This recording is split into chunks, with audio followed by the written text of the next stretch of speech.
Great new day to all my self-care family and friends. Nope. Hold on. I gotta fix that. Okay, I'll fix it later. Great new day to all my self-care family and friends. Welcome back to the Room2Breathe Podcast. I am your host, Life Coach 614, and I am so happy that you've made space to be here with us today. Now, before we get into today's episode, do me a quick favor. If you're feeling our vibes, go ahead and show us some love. Tap the screen, like, comment, but most importantly, I need you to share this out with someone who may need a little healing energy today. And if this is your first time here or you haven't already done so, go ahead and hit that follow button. Subscribe to our channel so that way you're always tapped in when a new episode drops. I also want to invite you to check out our digital home at theselfcareclub.org, where you will find everything from affirmative apparel to motivational merch, as well as free resources to help nourish your growth and remind you that you are supported every step of the way. Just know that you don't have to do this alone. We are healing in community, growing one breath, one moment, one day at a time. So today, I encourage you to give yourself permission to pause, to reflect, and to make space for peace, for growth, but most importantly for you. And if anything in today's episode hits home, drop a green heart in the chat. That is our community's way of saying I am healing, I am growing, and I am showing up for me. Now, let's get ready to breathe, reflect, and grow together. Family, today's episode is for every woman who's ever been reduced to a label.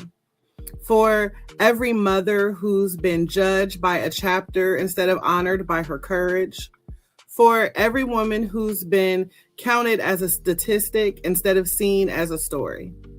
So many women, especially single mothers, are carrying narratives they didn't write, shame that they didn't learn, and expectations that they never agreed to.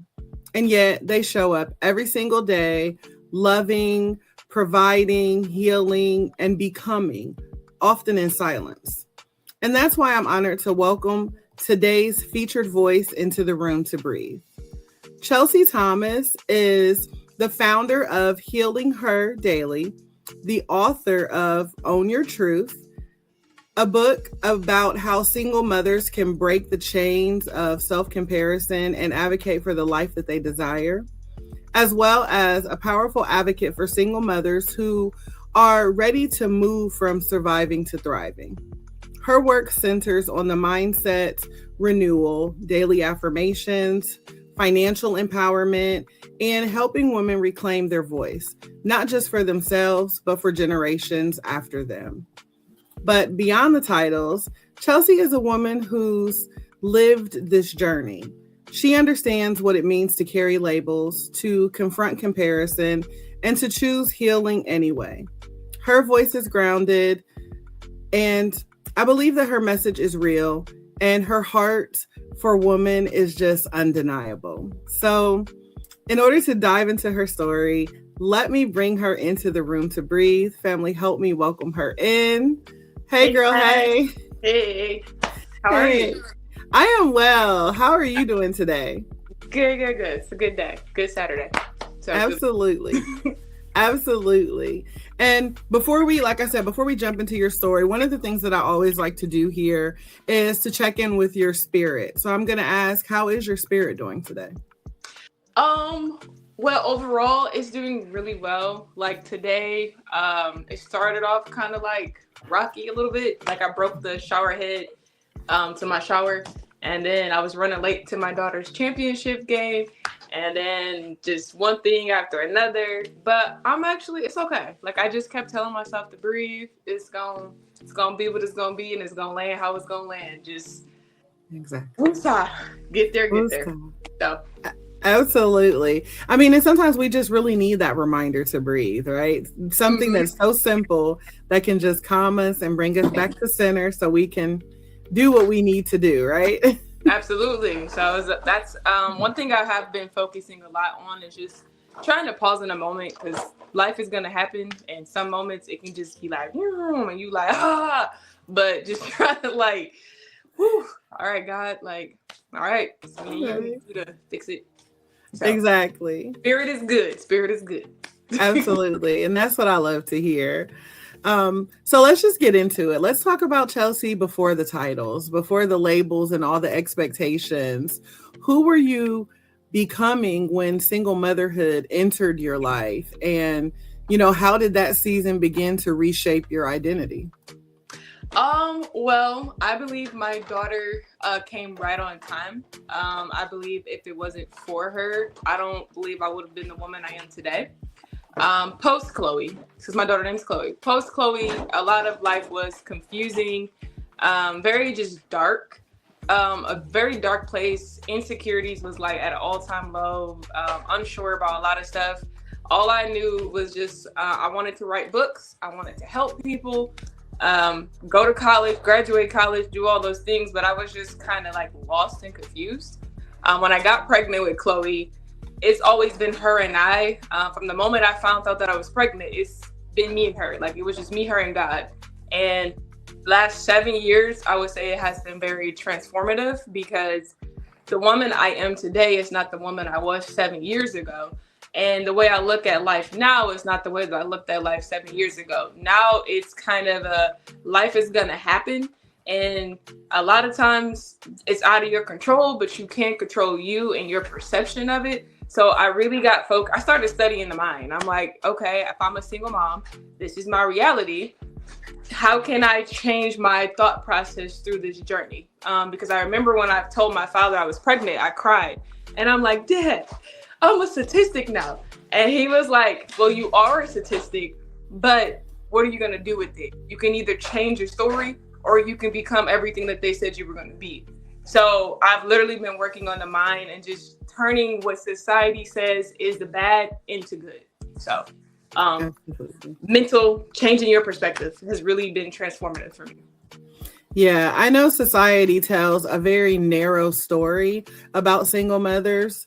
What were some of the labels that you had to actively unlearn, and how did they impact your confidence and, just your choices and self-worth at that time? Society likes to say single mothers to struggle.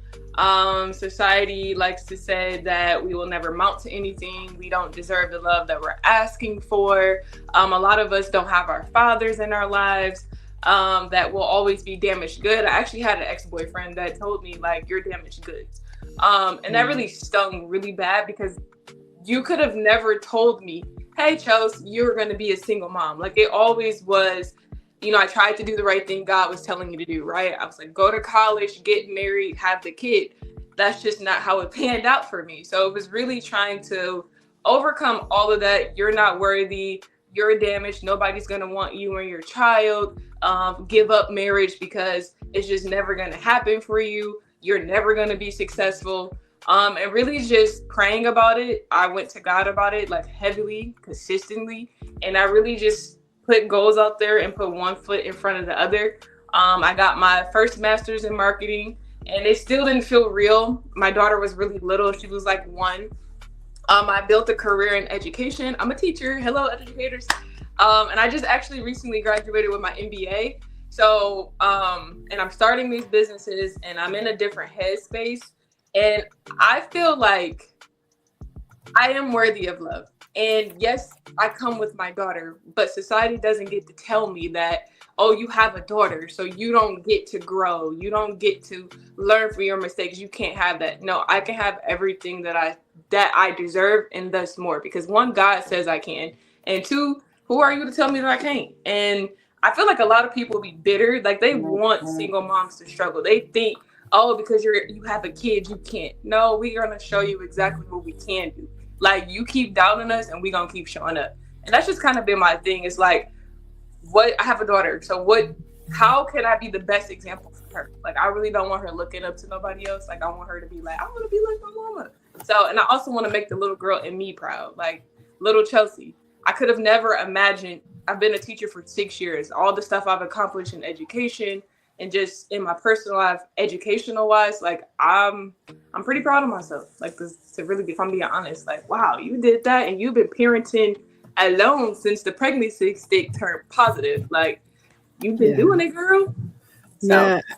And listen, if nobody else has told you, I'm really proud of you too, because that's a major accomplishment. Whether you have children, whether you have support, anything, those are big wins. So I am definitely proud of you. And I know that our listeners will be equally as proud as well, because that is literally Black girl magic, like every single thing. So kudos to you, and shame on the people who, the naysayers, the people who always have something to say, or who have projected their insecurities onto you. It's just really unfortunate. I think that people end up missing out a lot of amazing people when they, project their insecurities. And, it makes me also think about how carrying labels for too long kind of shifts, quietly shifts us into that survival mode without us even realizing it. We start making decisions from pressure instead of our purpose, and we begin to normalize exhaustion, right? Constantly hustling strength, even when our spirit is tired, because we got to prove a point, like you said, right? And I recently have entered into a space of, I've been explaining, because I'm in therapy, and I share that with people who know me and on my page.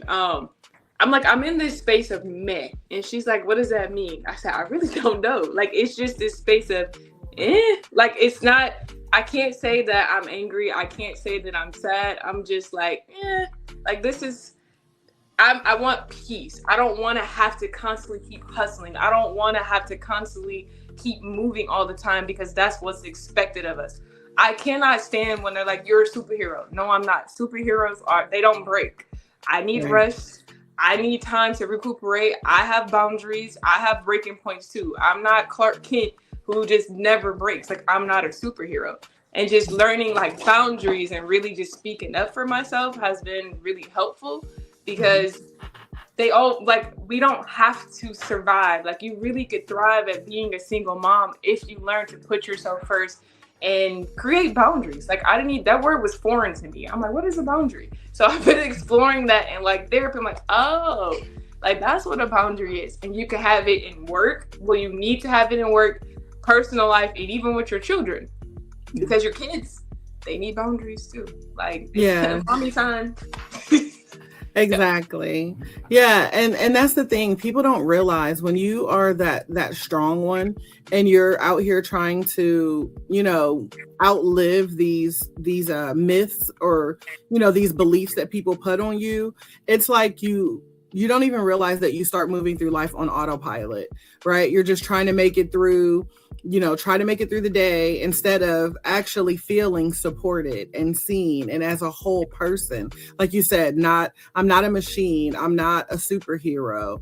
I do super things every single day, but I'm still worthy of rest, and I need it, And we feel like we have to earn it. And I mean, I'm not trying to get all biblical or anything like that, but go there. You don't have to. You don't have to work for it.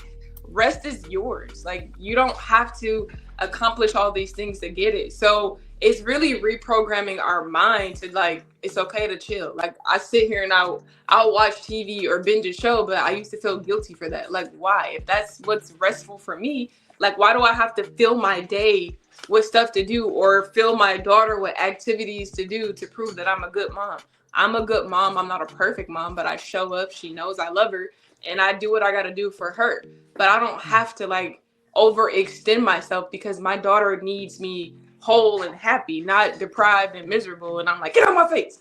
And she all I asked was for a hug. Exactly. I wanted. But I'm tired and I'm exhausted, because I'm trying to prove society wrong. Well, I don't have to prove society wrong. That's your problem if you want to put me in a box. I can't be in a box. Never was meant to be in a box. I ain't gonna be in a box. I don't even fit in a box. So really just working on that mindset shift. That's their problem, not a me problem. So yeah. And that's why it's important to name the moments, when our survival stops being, protection, and it starts becoming our prison.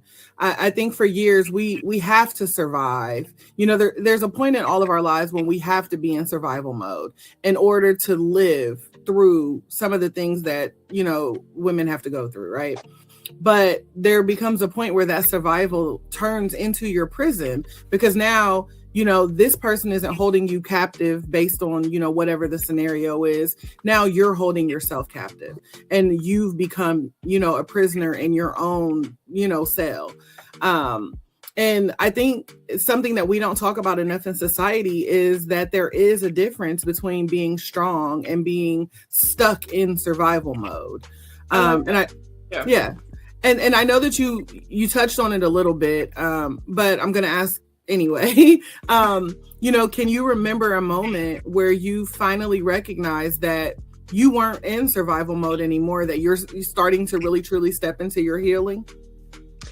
I would say in these last 2 years or so, like 2.5 years, I was engaged 3 years ago to be married. And that was like a breaking point for me, a really massive, like, boom. Like if you could picture a bomb, just like, boom, everything just coming to a full head. And I called off the engagement and I went into a very dark place for a while. And I know I hide a lot of things from my family and I mask a lot. So you won't know that anything's wrong with me unless I actually tell you. But I was in a dark place for a while. So I would say the last 2 years is where things just started clicking. And I might have made similar mistakes with, maybe I was looking for validation from a man, but I left that situation a lot sooner than what I would have.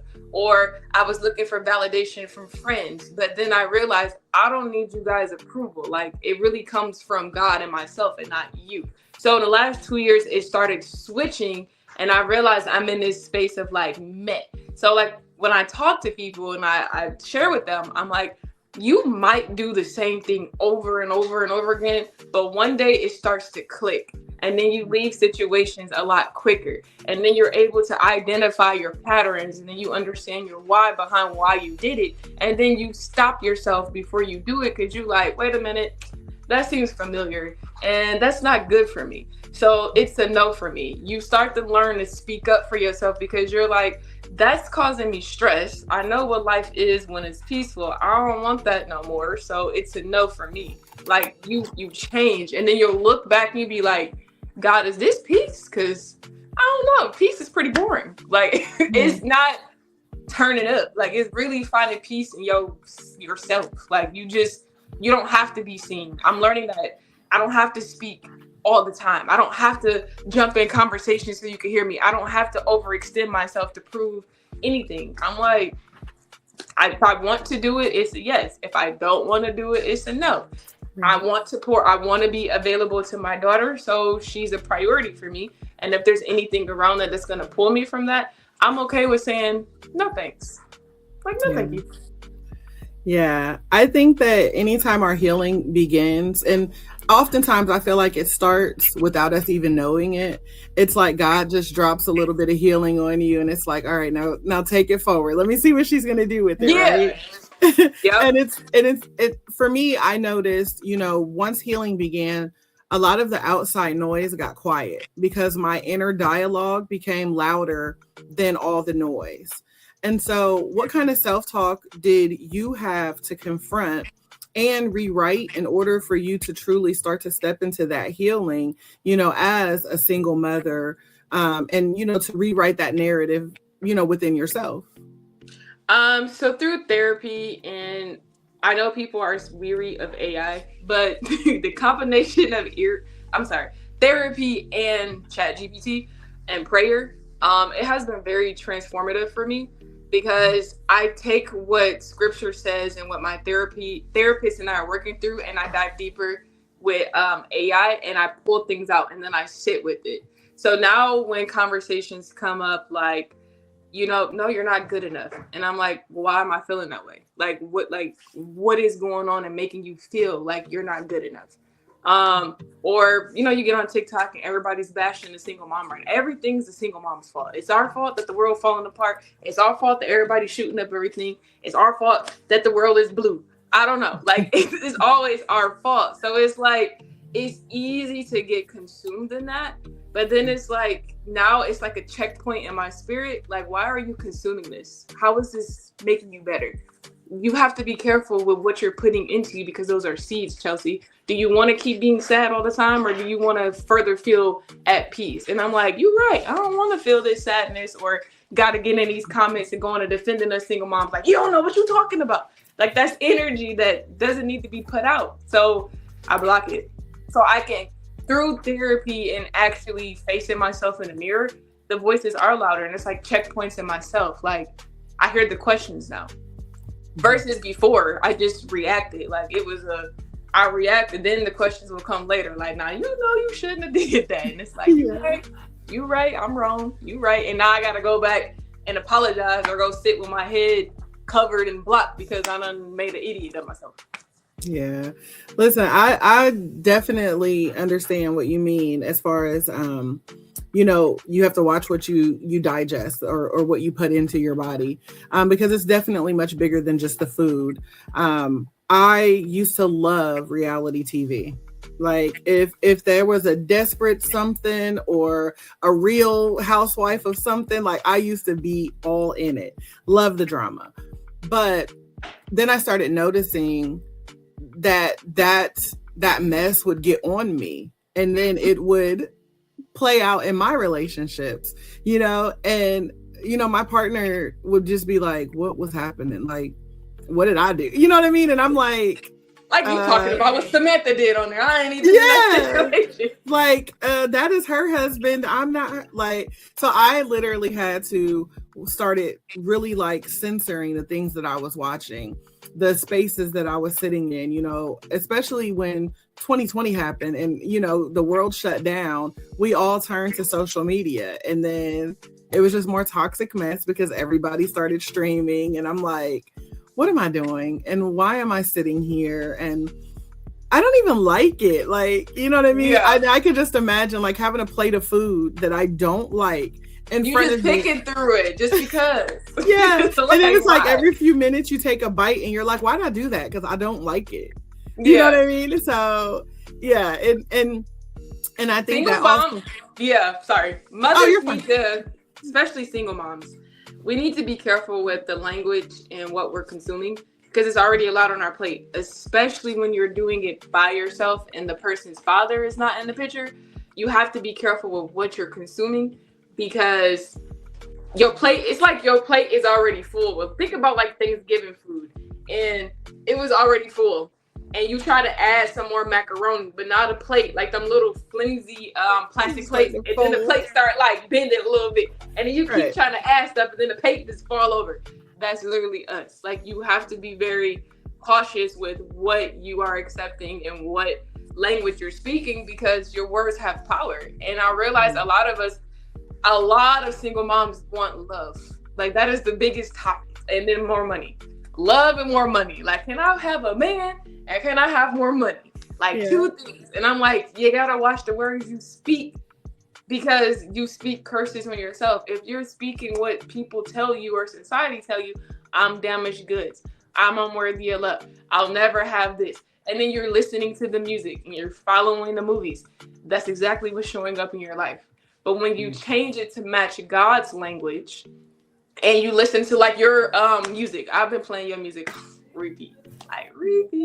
You got to change the way you think, because it's planting seeds, and eventually your language will match up, and then you'll look in your life and be like, this is like, this is new, like this is peace, like I have love all around me, like this is dope, I'm showing up happier for my kids, like this is cool.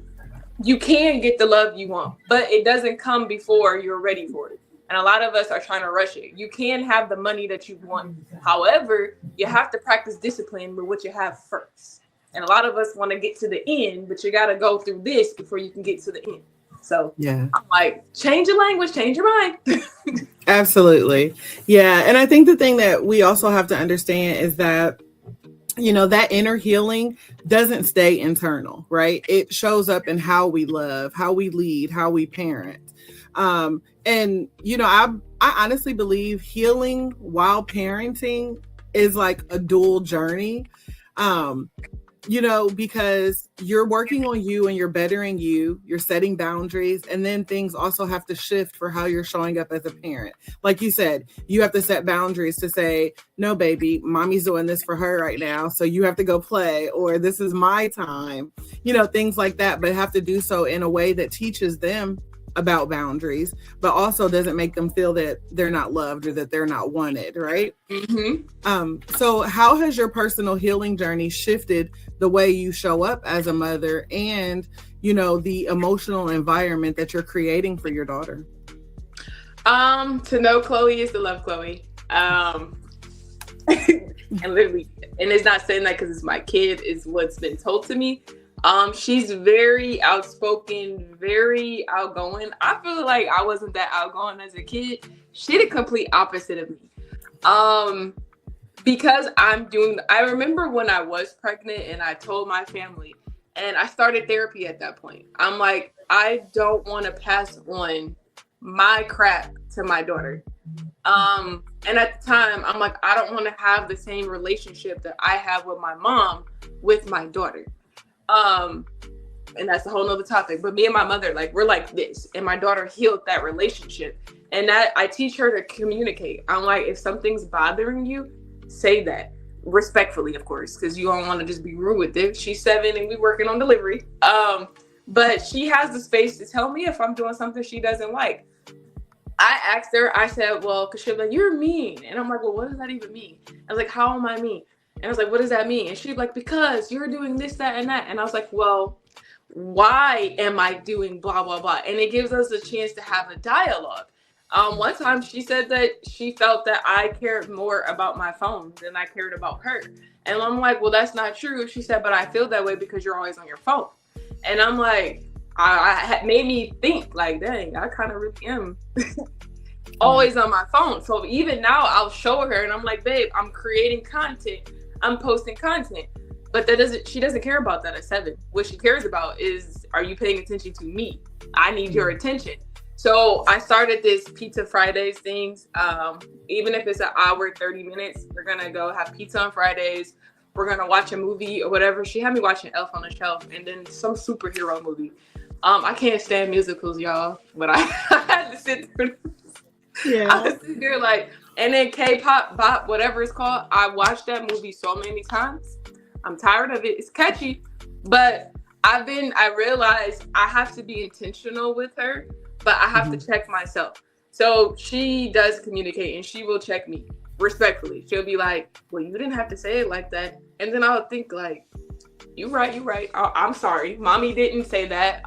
It was one time and we were running late in the morning and I was just like crashing out. And I was just like, get your stuff. Just we about to be late. And then she was like, you're yelling at me for no reason. And I didn't even do anything to you.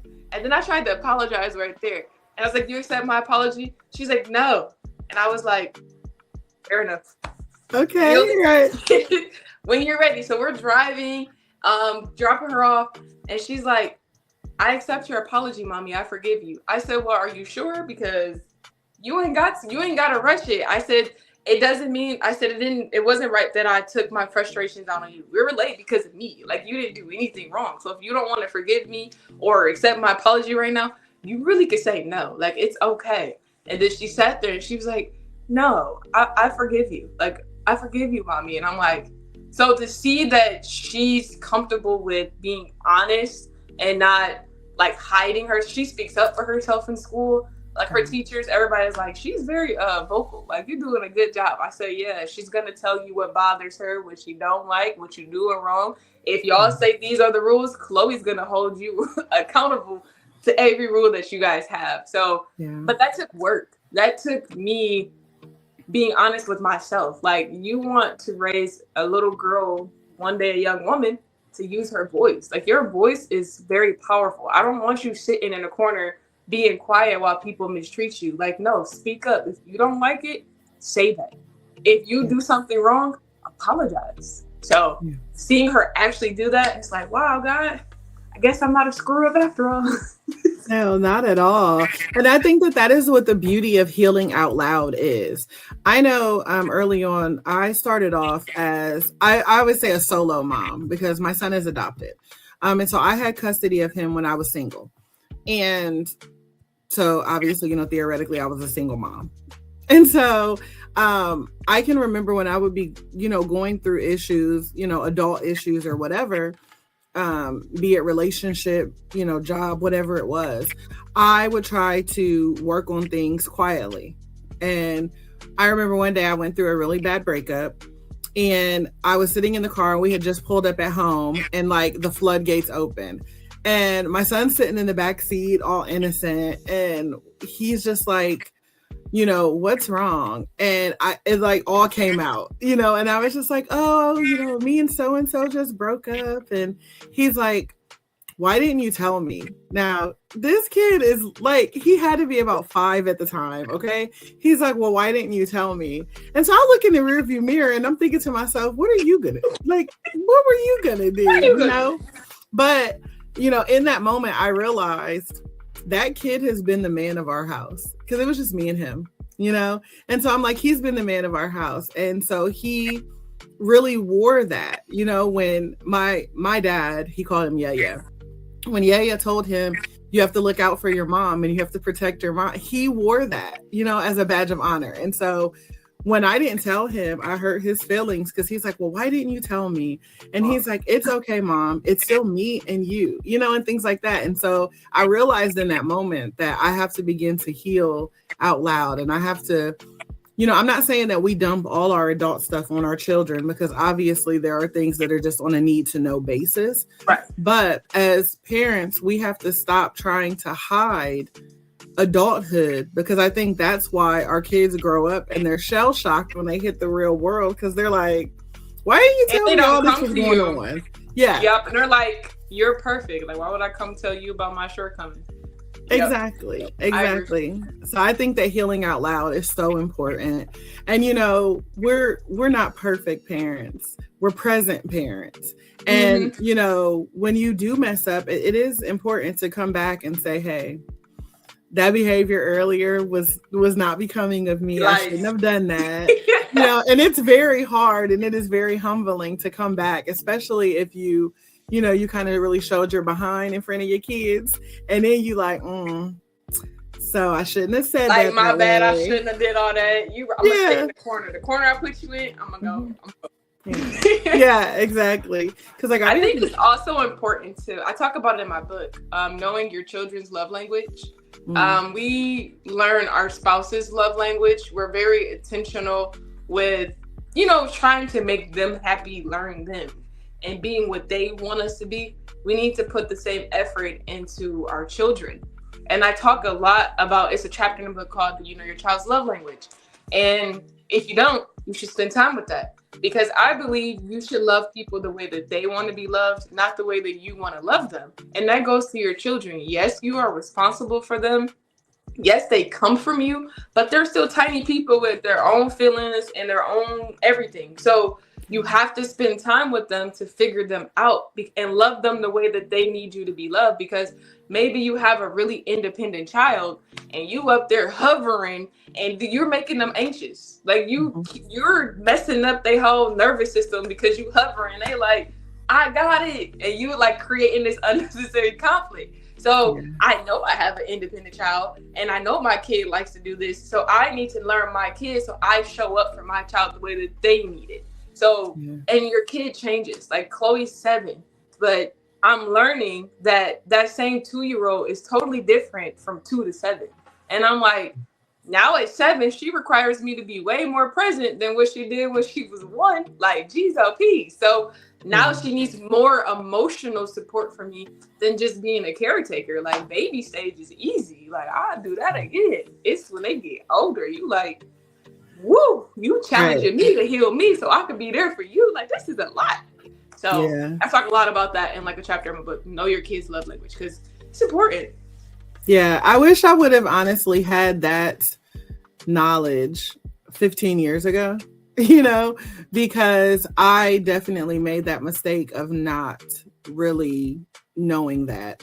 I came in with the mentality of I'm the mom. I know what's best. I know what's right. I know what you need. I know what you like. You know what I mean?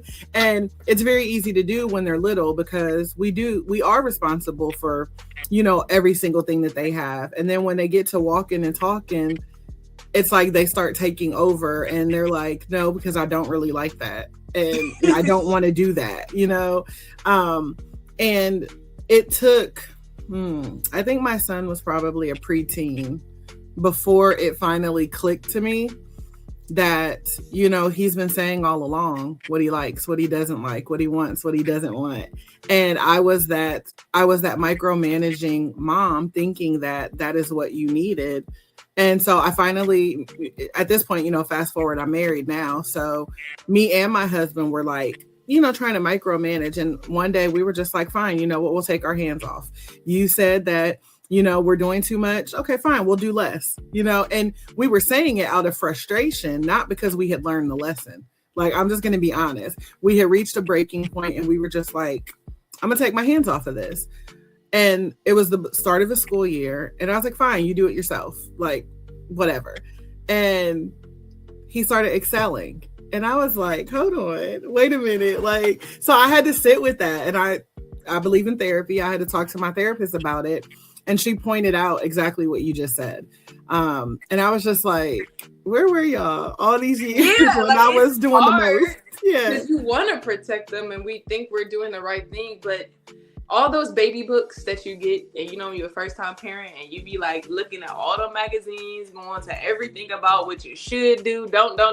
Every kid is different. So when we're looking at parent blogs or baby books or just different forums to try to understand our children, the best way to understand your child is to actually spend time with your child and to talk to your child, because it's what worked for that parent and that kid might not work for you. But it's cool to surround yourself around support because you know that, okay, I'm not in this alone. Like, maybe it's not the same situation, but it's similar. But the best way to know to how to help your kid, we got to slow down and actually spend time with our kids because it's going so fast. Like, I want it to be, okay, I was living vicariously through my child, I will admit.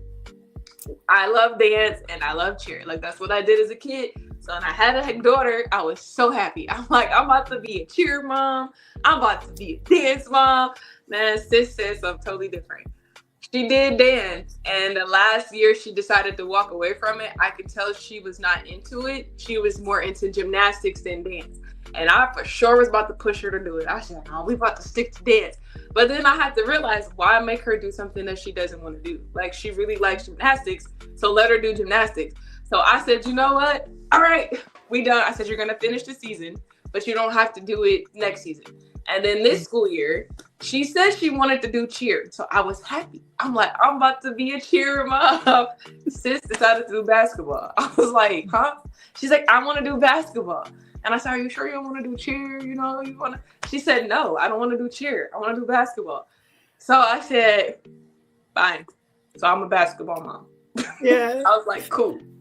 Listen, you get to cheer. See, that's what she did. She said, you like cheer? She you literally cheer said me. that. Yeah. She said, you can make me a poster in the stands and cheer for me. I said, bro, it's not the same. Yeah. Really just, I'm learning now, 7 years in this.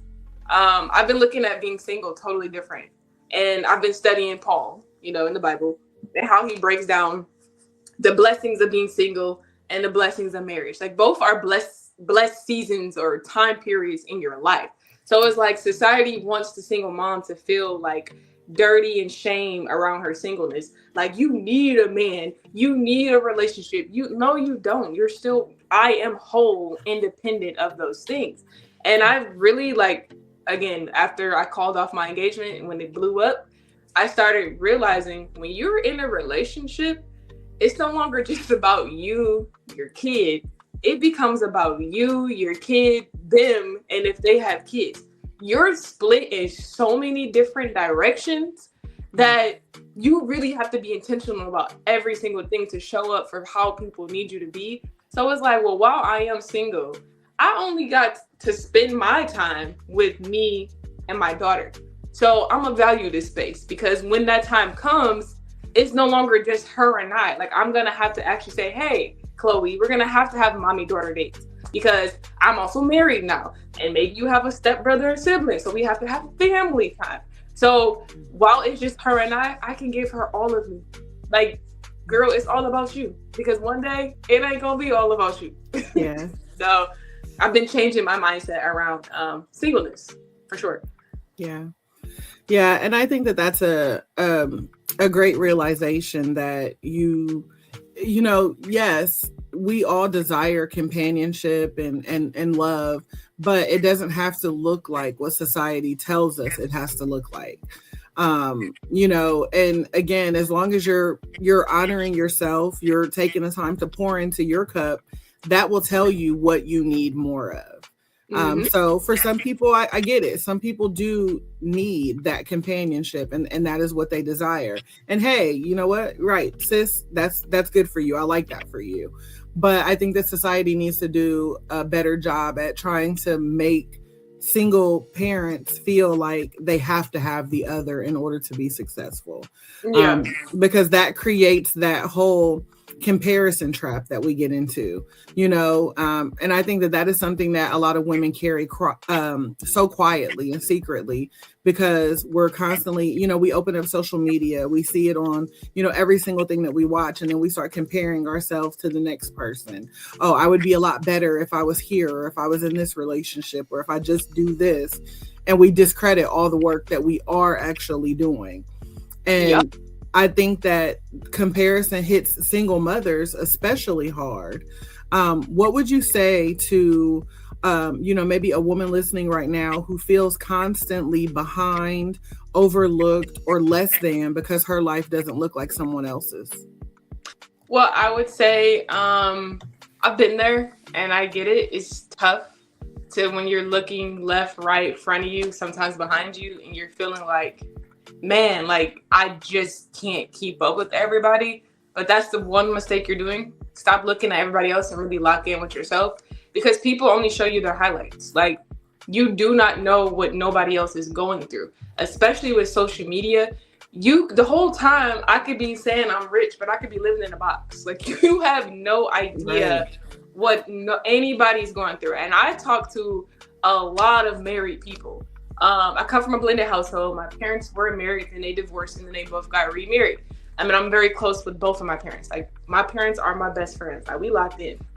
And I talk to them a lot, and my cousins. And I realized, because I used to think like, dang, if I was married or if I had a companion, my life would be easier. Like, maybe I would be able to show up like that mother that I wanted to be. And I realized that's not true. You still got to be intentional, because they have husbands, they might have multiple kids, and they have multiple responsibilities, and they still be feeling the same way we feel. So it's like, oh, I'm not this mom, but on the outside looking in, I'm looking at what I don't have, but you're not looking at how much y'all have the same similarity.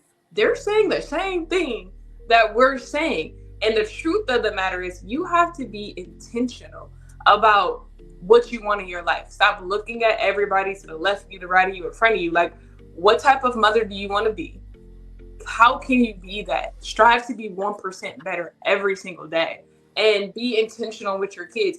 You are doing it by yourself, so the load is on you. So maybe you don't have 4 hours out of your day to like dedicate to making projects all the time, but you can dedicate 5-10 minutes and work your way up to an hour, and block out time where you put your phone away and you just spend that time with your kids. And then eventually it becomes a part of your routine. If you're saying, hey, she's married and she has this successful business or this career, but what do you want to do in your life? Like, do you want to be a doctor, lawyer, business owner? Like, figure out what you want to do. Don't look at other people's, because that was their gift or whatever blessing that God had for them. So don't covet them. Look at what you want and get clear about your vision. And whatever that is, research it, lock in, and take micro steps. And then one day you'll look up and you'll be living everything you prayed for. And if you really do desire marriage, because I mean, nobody wants to be alone forever, work on yourself. Like, that is the best gift that you can give yourself, because when you get married, it's no longer about yourself. You can't be selfish anymore. You can't be like, I don't want to be bothered. You got to be bothered because you got a husband and now you got kids. So you can't come home and just get in the bed and be like, don't talk to me. No, your kids want your attention and your husband wants your attention. So if you want companionship, heal you. So when the time is right, you'll find the right person that comes in and adds to your life and not becomes your life. Absolutely. And I think you said it so best, right? Like, this is the point where intention becomes everything, especially in those everyday moments. And so I know that healing her daily is such a powerful concept. What does daily healing actually look like in real life, especially on those hard days when, motivation is low and responsibilities are high? I've accepted that I'm never going to want to do it. And that's to be honest. You're never going to want to do it. You're never going to want to go back to school. You're never going to want to get up early. You're never going to want to cook that breakfast. You're just never going to want to do it. It's not how our brain is wired, but do it anyway. Like, it's routine. You ain't even got to like it. Like, I started getting up at 4:30 in the morning. I don't like it. Like, I'm like, 4:30? Like, and I still be running late. It's crazy. But I get up at 4:30 in the morning and I've dedicated, like, this is the time where it's for me. I pray, I write in my journal, I work on my business, and then I get ready and then I get my daughter up and then we get our day started. But I've noticed that getting up earlier and actually being very intentional about my day, it gives me more energy. My students are even like, you don't look so grumpy like that the more of it's time. So I'm like, it's been working. I'm not going to want to do it. Your brain literally is wired to work against you. So you have to like override it and stop thinking, well, when I have more energy, you're never going to have the energy. When I have more time, you're never going to have the time. You have to create it. One day will be 10 years later. Like, you're never going to want to do it. You literally just have to do it. Every day is like, God, woo. And that's the day started. Exactly. And I pray and I'm like, I need strength because I'm tired of doing this and I don't want to do this. Like, I'm a teacher over 185 students and I'm a single mom and I'm operating a business. So I'm pulled in all these different directions and I don't want to do it. Kids are ungrateful. Parents are ungrateful.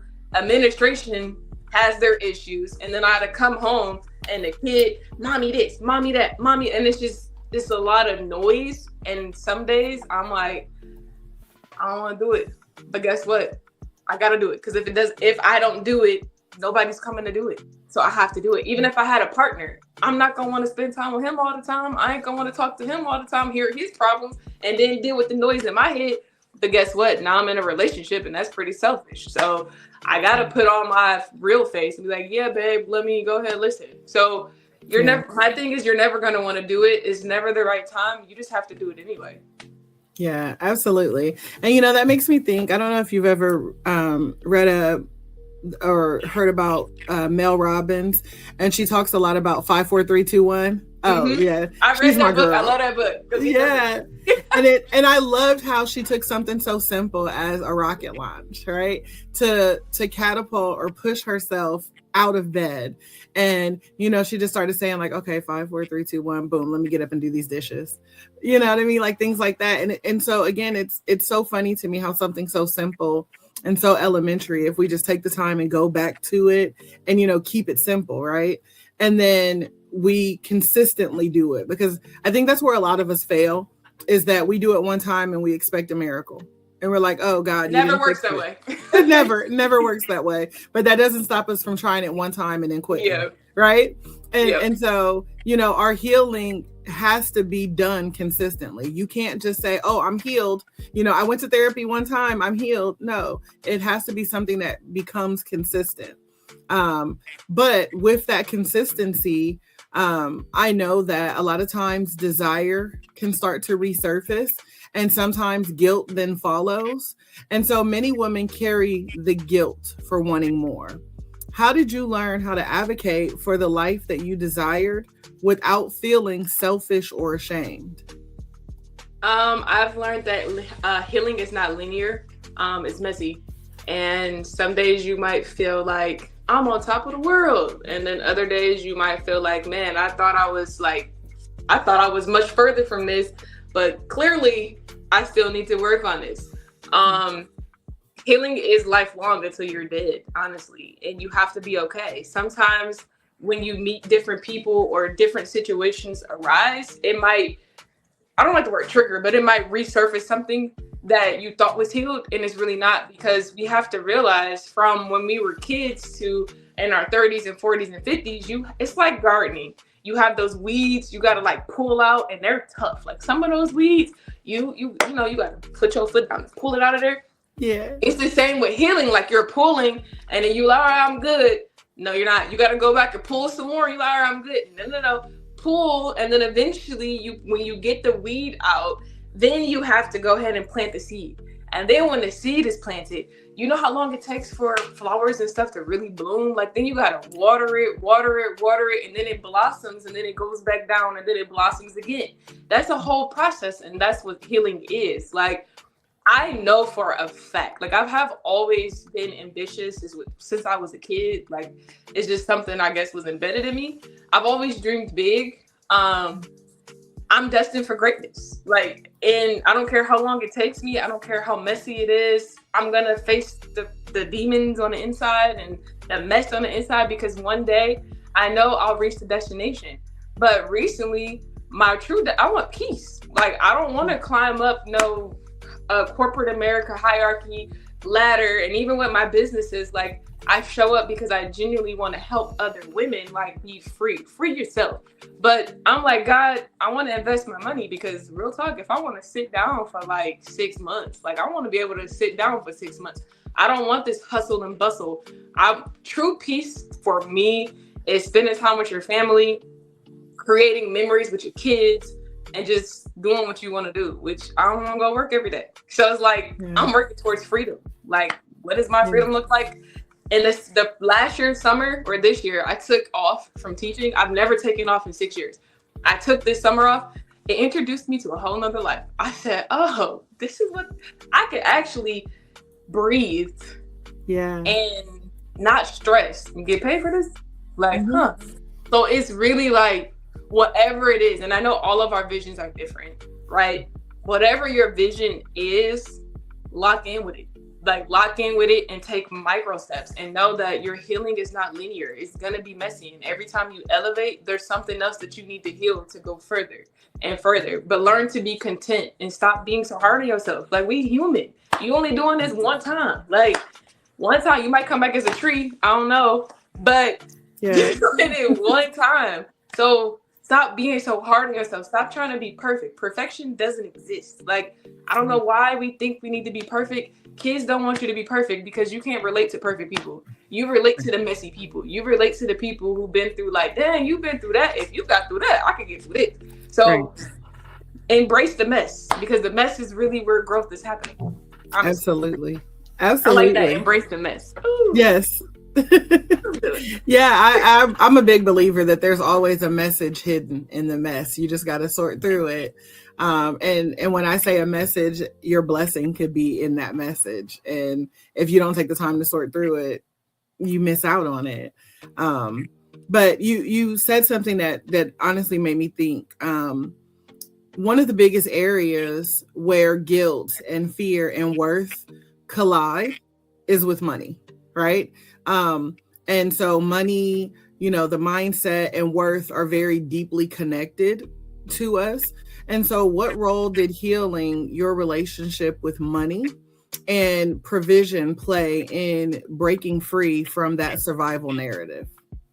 I grew up very privileged. I would say I had a really great childhood for the most part. But I realized people in my family got a problem with money management. So I realized, if something's going on with me, I like to eat. So I don't have a dollar amount on food. Like, food makes me happy.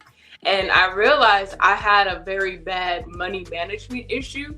And it's like, well, God, I need more money. I need more money. He like, girl, you got a problem with managing what I gave you. You asked for more, and I'll bless that, but you blowing it. And I'm like, you're right. And I realized it's connected to my discipline.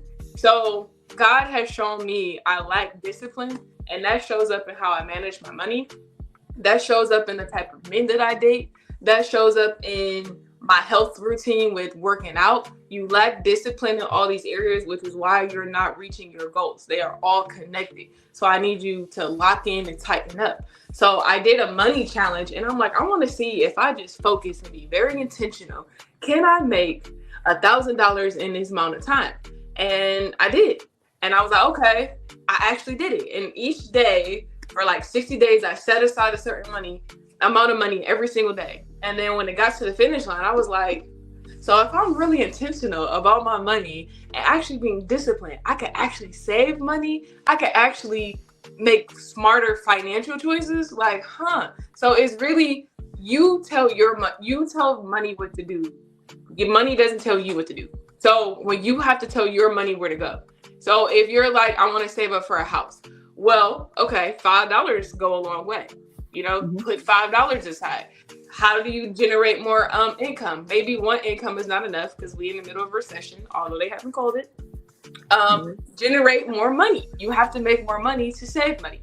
And realize if you lack discipline in money, you pretty much gonna lack discipline in working out and with your eating habits. You're gonna lack discipline in your dating life, which is why all of those areas are like chaotic. So they're all connected. You lack discipline in your spiritual life, which is why you pick up your Bible when you feel like it. So it's really just being intentional, honestly. The more I got really real with myself, like, girl, if you talking about you want to eliminate your debt, then you need to stop just sporadically spending your money. Cook at home. Go buy food. Go cook your food. Learn how to cook different meals. Once you got to be intentional. And once I really got clear about what I want, and I've been changing my language around it, and I surround myself around people that are on the same path as me, I really feel like just because I'm a solo single mom doesn't mean that I'm gonna be broke. Like, I don't claim that for me. Society says that, but I've seen a lot of multi-millionaire solo moms out here, and I'm gonna be one of them, or six figures or something. Like, something gonna fall in I ain't about to be that struggle. Is not me. And honestly, the more just working towards that and surrounding yourself with other women that also are mimicking that or have that same language, honestly. Like, I don't hang out, or in my circle anyway, it's not women that have a scarcity mindset. Like, no, we live in abundance, baby. Even if it's not even there yet, we abundantly there. Like, he's not here. Yeah. And I'm glad that you brought up community, because I think that healing taught me that I didn't have to do it alone. When I first started my self-care journey, I took the word self to heart, and I was like, this is about me. Ain't got time for you. Don't want to talk to you. Like, I isolated.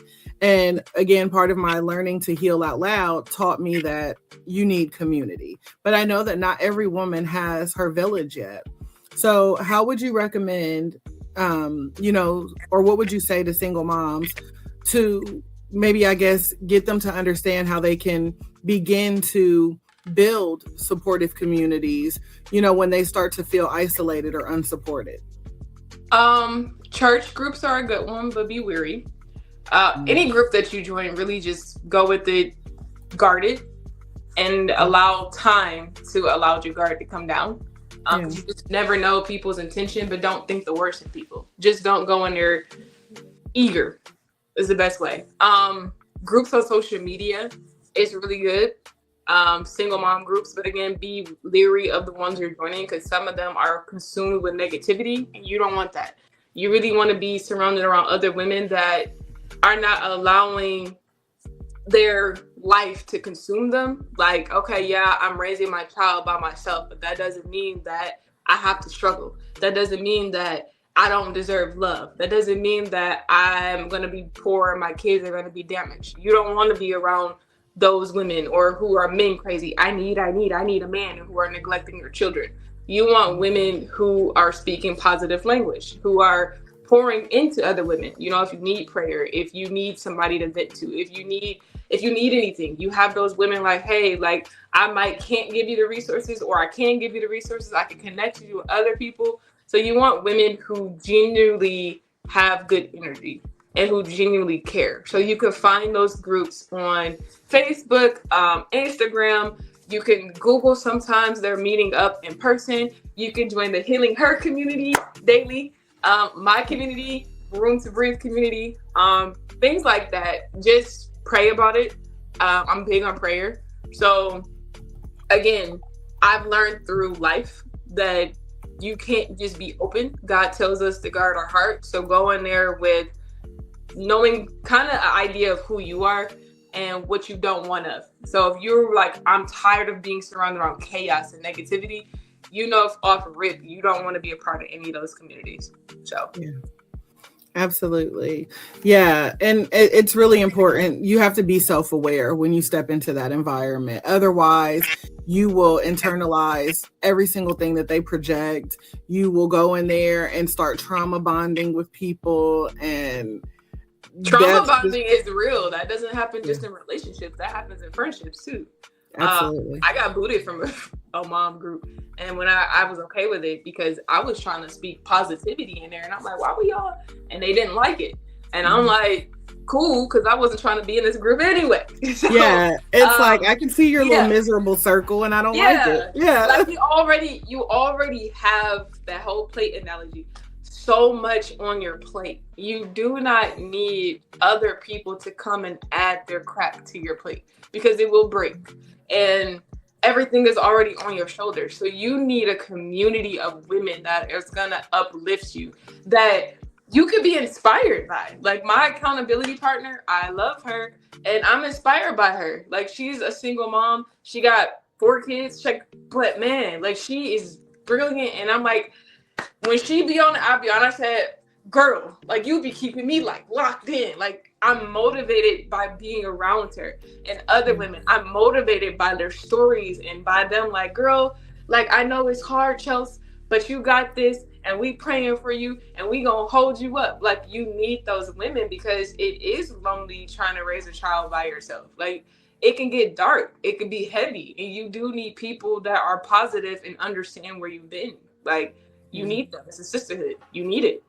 Absolutely. Yeah, I love my soul tribe. That's what I call it. My girls that feel like sunshine. I can't. I can't live without y'all. It's like, yeah, and it's like, where have y'all been my whole life? You know what I mean? Like it is so amazing when you start to really find your people and you're starting to walk in your purpose. It's like doors just keep opening and you're like so amazed. Like, I don't even know which one to go into next, God. Like you just be standing back like, wow, like I'm living in lived prayers. Yeah. We just concluded, I host a group through my church, and we concluded on Monday. Mm-hmm. And just to see like how much the women grown and just what we accomplished in that group, I was like, this is dope. Like, I'm happy for you guys. And we came together and there was no judgment. Like, I was 100% me. Like, you don't want to be around women where you can't be yourself. If you can't be you, and I'm not saying dish out all your business, right? Do that discreet, like as you feel comfortable, but you want to be able to show up as you, like whoever you are. It's a beautiful thing when you can be around other people who accept you for you, because we're constantly dealing with people trying to reject us and tell us about ourselves. So when you can really find your tribe of people, it's a beautiful thing. You start to feel like, I actually am not alone on this walk. Absolutely. Yeah, I love when people give you the freedom to just show up authentically and unapologetically, because you don't get to do both of those things all the time. Some people are like, oh, I like you, the authentic version of you, but don't understand that the unapologetic version of me is a little bit different. It's also it depends on what side you get. Like, exactly. Exactly. So looking back, what truth about single motherhood do you wish that someone had spoken over you earlier in your journey?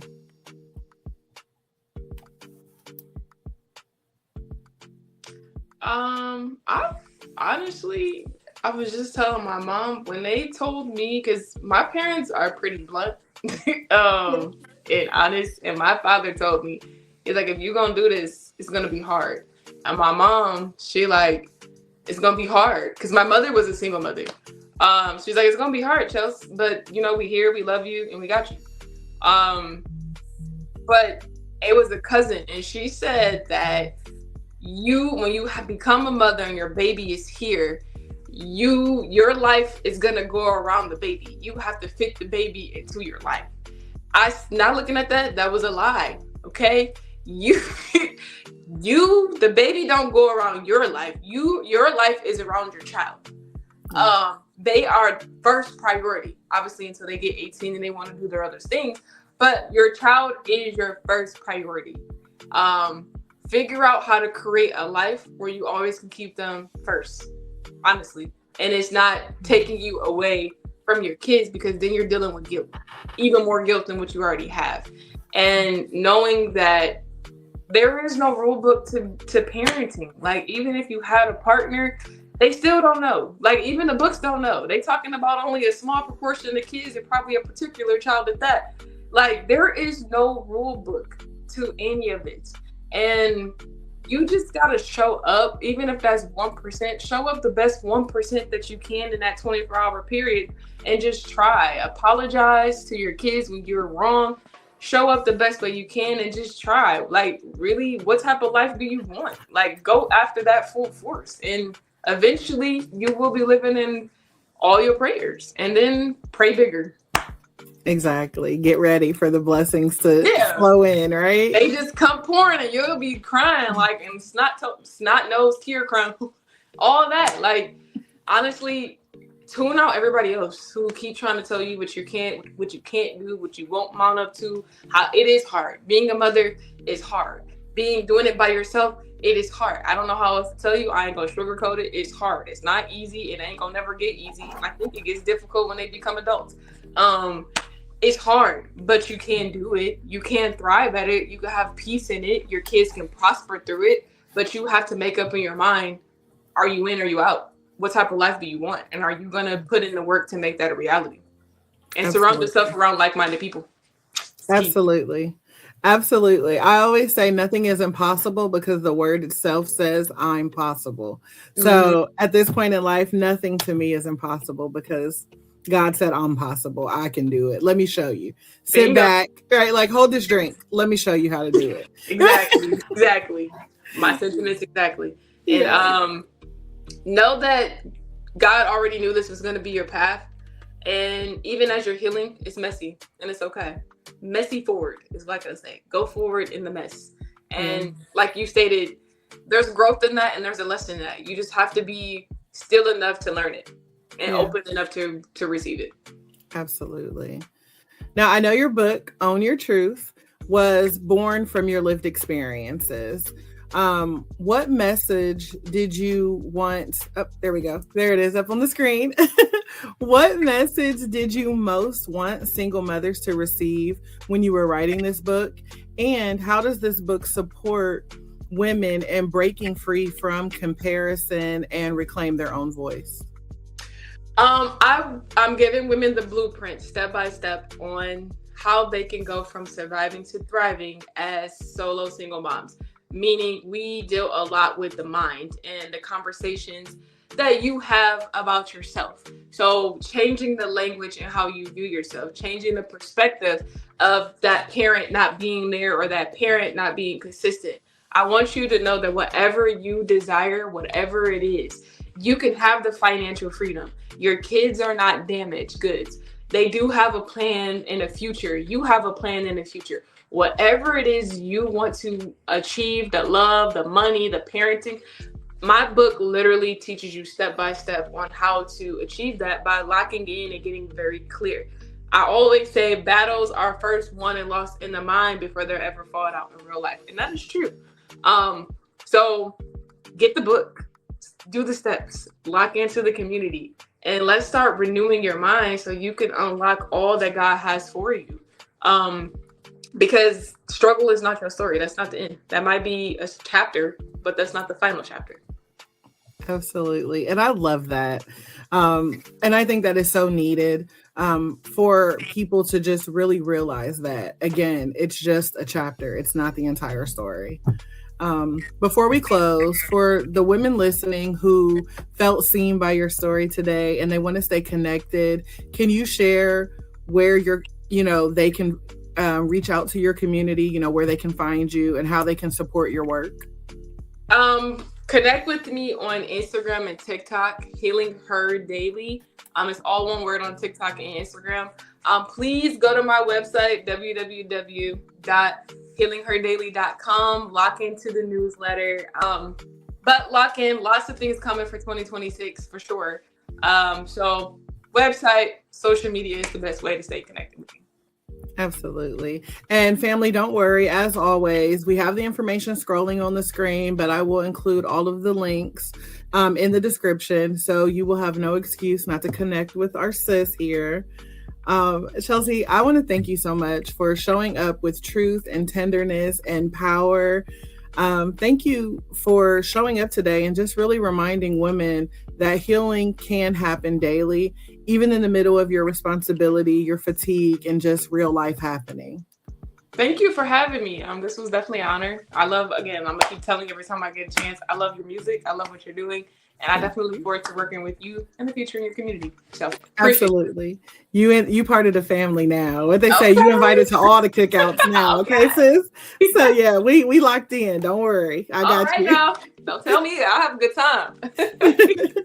Thank you so much. And families, listen, if this conversation touched you, if something that Chelsea shared today felt like it was speaking directly to your heart, I want you to pause and honor that. That is not a coincidence. That is confirmation. I hope that after listening to this today, that you carry the truth that you are not behind, you are not broken, and you are not a statistic. You are a woman in process. You are a mother doing the best with what she has and who she's becoming. And at the end of the day, you are allowed to rewrite your story without shame, without apology, and without waiting for permission. Healing doesn't require perfection.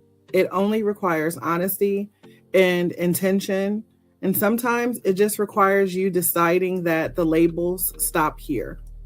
Now, before we part ways, let me leave you all with a little love and light.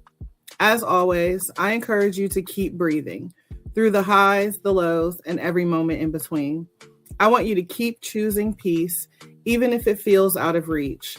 And know that here at the Self-Care Club, you will always be seen, always valued, and always supported. So don't ever be afraid to take up space, speak your truth, and make a little room for you to breathe.